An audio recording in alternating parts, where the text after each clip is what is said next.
Hello, Bob the tow truck guy here. How are you? Anyways, this is my second video on my Dodge Ram 5500 6.7 liter. Having a problem with the upstream knock sensor. Pulling codes p2201 and uo59e. Now, basically looking at this, there's a couple things I noticed. A while back I had a particular matter sensor on the back end of the exhaust go, and replaced it, and the code came back on. In the end, what had happened was it was a wiring issue. So every time I started up the truck, the code would come on. With this knock sensor, something is a little different because when I cleared the code when it first came on, I drove first day like 15 minutes before it came back on. Cleared it, and the next time it came back on was like 45 minutes later. So something's telling me that there's possibility that it's actually not a wiring problem, but probably the sensor itself. So problem is these sensors, $1,500 Canadian for OEM. And I don't know if I want to kind of spend that. Rebuilt is probably half that price.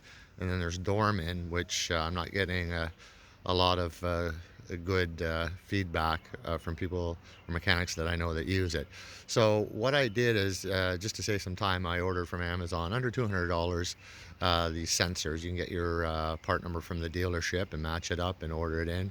So I ordered it now, but the first thing I'm going to do, and I saw in another video that cleaning this sensor might be, the cheapest way to start off. So I've taken out the sensor, and I'll show you here.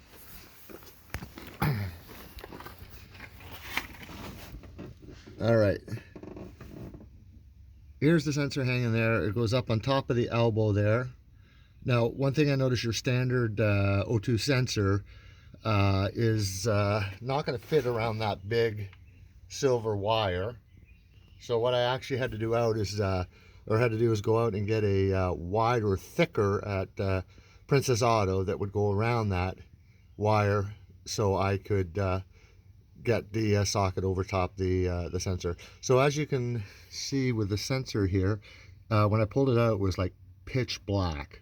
So what I did is I sprayed it with carb cleaner. I also sprayed with some electrical, like they use for you know, rebuilding, what do you call it, alternators and stuff like that. So there's little holes in the bottom. There's probably about 8 of them all around that sensor. So what I did is spray them thoroughly, let it dry for about an hour, and then I'm going to put it back in, clear the codes, and drive it, and see what happens. So what I'll do, yeah, I'll put it all back together. Once I know, I'll check, a week or two, and I'll get back to you to let you know if that solved the problem. If not, then I think the next thing I'm going to try to do is replace the actual sensor. A little bit of a tough job somewhere back here. I'll find it, but first things first, cheapest way. And that works. If this works, great. If not, I'll go to the next step. If the next step doesn't work, then maybe it is an electrical problem, wiring or something. So that's beyond my pay grade. So eventually we'll probably have to take it into a shop and leave the truck there, because they like to keep it for a bit, which sucks because I like to work. But oh well, we'll keep you in tune. Talk to you soon.